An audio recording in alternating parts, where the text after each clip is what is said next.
ನಮಸ್ಕಾರ ಸ್ನೇಹಿತರೆ, ಇವತ್ತಿನ ವಿಡಿಯೋ ತುಂಬ ಸ್ಪೆಷಲ್. ಏಕೆಂದರೆ ಇವತ್ತು ನಾವು ಕೆಸುವಿನ ಸೊಪ್ಪು ಕೊಯ್ಯೋಕ್ಕೆ ಹೋದ್ವಿ. ನಮ್ಮ ಮಲೆನಾಡಿನ ಹಳ್ಳಿಗಳಲ್ಲಿ ಕೆಸುವಿನ ಸೊಪ್ಪಿನ ಪಲ್ಯ ಮತ್ತು ಅಕ್ಕಿ ರೊಟ್ಟಿ ಅಂದರೆ ರುಚಿ ಹೇಳೋದಕ್ಕೆ ಮಾತೇ ಸಾಲೋದಿಲ್ಲ. ಹಾಗಾದರೆ ಮೊದಲು ಈ ಕೆಸುವಿನ ಸೊಪ್ಪು ಅಂದರೆ ಏನು? ಇದನ್ನು ಸಾಮಾನ್ಯವಾಗಿ ಕೆಸುವಿನ ಸೊಪ್ಪು ಅಂತ ಕರಿತೀವಿ. ಬೇರೆ ಕಡೆ ಇದಕ್ಕೆ ಅರವಿ ಸೊಪ್ಪು ಅಂತಲೂ ಹೇಳ್ತಾರೆ. ಇದನ್ನು ಈ ನೀರು ಇರುವ ಜಾಗದಲ್ಲಿ, ಗದ್ದೆ ಬದಿಯಲ್ಲಿ, ತೋಟದ ಹತ್ತಿರ ಅಥವಾ ತೇವ ಇರುವ ಜಾಗದಲ್ಲಿ ಬೆಳೆಯುತ್ತೆ.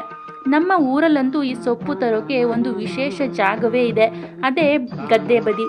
ಏಕೆಂದರೆ ಎಲ್ಲ ಕಡೆನೂ ಈ ಸೊಪ್ಪು ಸಿಗುತ್ತೆ. ಆದರೆ ಗದ್ದೆ ಬದಿಯಲ್ಲಿ ಬೆಳೆಯೋ ಈ ಕೆಸುವಿನ ಸೊಪ್ಪಿಗೆ ಒಂದು ಬೇರೆಯೇ ರುಚಿ ಇರುತ್ತೆ ಅಂತ ನಮ್ಮ ಊರಿನವರು ಕೂಡ ಹೇಳ್ತಾರೆ. ಅದಕ್ಕೆ ಈ ಸ್ವಲ್ಪ ದೂರ ಇದ್ದರೂ ಕೂಡ ಎಲ್ಲರೂ ಅಲ್ಲಿಯೇ ಹೋಗಿ ತರ್ತಾರೆ.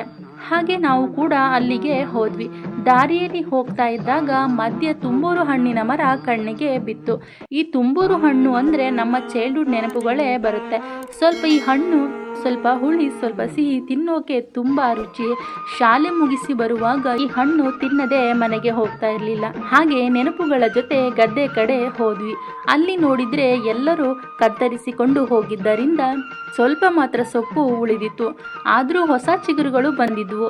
ಹಾಗೆ ನಾವು ಕೂಡ ಸೊಪ್ಪು ಕೊಯ್ಯೋಕೆ ಶುರು ಮಾಡಿದ್ವಿ. ಈ ಕೆಸುವಿನ ಸೊಪ್ಪಿನಲ್ಲಿ ಎರಡು ರೀತಿಯ ಸೊಪ್ಪು ಇರುತ್ತೆ. ಒಂದು ಗಂಡು ಸೊಪ್ಪು, ಹಾಗೆ ಹೆಣ್ಣು ಸೊಪ್ಪು ಅಂತ. ಸಾಮಾನ್ಯವಾಗಿ ಪಲ್ಯ ಮಾಡೋಕ್ಕೆ ಹೆಣ್ಣು ಸೊಪ್ಪು ಬಳಸ್ತಾರೆ. ಯಾಕೆಂದರೆ ಅದು ಬೇಗ ಕರಗುತ್ತೆ, ಬೇಗ ಕುದಿಯುತ್ತೆ, ರುಚಿಯೂ ಕೂಡ ಚೆನ್ನಾಗಿರುತ್ತೆ ಅಂತ.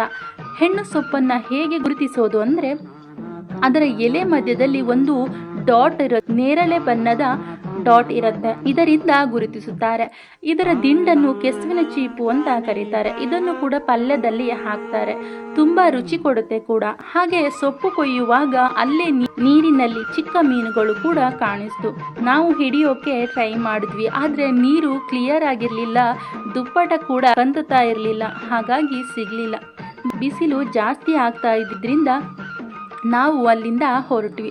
ಮತ್ತೆ ಬರುವ ದಾರಿಯಲ್ಲಿ ನಮ್ಮ ಸ್ಕೂಲ್ ಕಣ್ಣಿಗೆ ಬಿತ್ತು.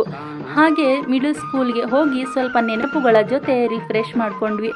ಅಲ್ಲಿ ಏನಾಯ್ತು ಅಂತ ಆ ಸ್ಟೋರಿಯನ್ನ ನೆಕ್ಸ್ಟ್ ವಿಡಿಯೋದಲ್ಲಿ ತೋರಿಸ್ತೀವಿ. ಹಾಗೆ ಬರ್ತಾ ಇದ್ದಾಗ ಮತ್ತೆ ತುಂಬೂರು ಹಣ್ಣಿನ ಮರ ಸಿಕ್ತು. ಈ ಬಾರಿ ತುಂಬಾ ಹಣ್ಣುಗಳು ಬಿದ್ದಿದ್ವು. ನೋಡೋಕೆ ಇದು ಮೇಲಿಂದ ಒಂದು ಕ್ಯಾಪ್ ಇದ್ದ ಹಾಗೆ ಇರುತ್ತೆ.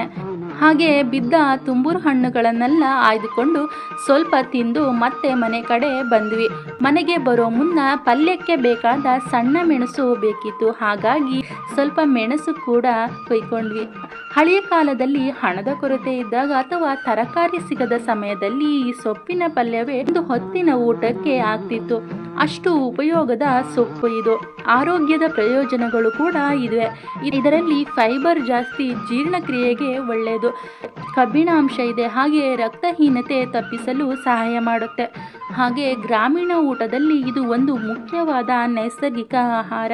ನಮ್ಮ ಕಡೆ ಇದನ್ನ ಪಲ್ಯ ಅಂದರೆ ಕಡಿಮೆ, ಸಾಂಬಾರ್ ಅಂತಾನೆ ಹೆಚ್ಚು ಕರೀತಾರೆ. ಹಾಗೆ ಅಕ್ಕಿ ರೊಟ್ಟಿ ಜೊತೆ ಕೂಡ ನೆಕ್ಸ್ಟ್ ಲೆವೆಲ್ ರುಚಿ ಅನ್ಬೋದು. ಹಾಗೆ ಮನೆಗೆ ಬಂದು ಪಲ್ಯ ಮಾಡೋಕ್ಕೆ ರೆಡಿ ಆದ್ವಿ. ಕೆಸುವಿನ ಸೊಪ್ಪಿನ ಪಲ್ಯ ಮಾಡೋಕ್ಕೆ ಬೇಕಾಗುವ ಪದಾರ್ಥಗಳು ಏನು, ಹೇಗೆ ಮಾಡೋದು, ಸೀಕ್ರೆಟ್ ಟೇಸ್ಟ್ ಏನು, ಇವೆಲ್ಲ ನೆಕ್ಸ್ಟ್ ವಿಡಿಯೋದಲ್ಲಿ ಡೀಟೇಲ್ ಆಗಿ ತೋರಿಸ್ತೀವಿ. ಆದರೆ ಇವತ್ತಿನ ವಿಡಿಯೋ ಇಷ್ಟ ಆದರೆ ಲೈಕ್ ಮಾಡಿ, ಶೇರ್ ಮಾಡಿ, ಹಾಗೆ ನಮ್ಮ ಚಾನಲನ್ನು ಸಬ್ಸ್ಕ್ರೈಬ್ ಮಾಡಿ. ಮತ್ತೆ ನೆಕ್ಸ್ಟ್ ವಿಡಿಯೋದಲ್ಲಿ ಸಿಗೋಣ. ಧನ್ಯವಾದಗಳು.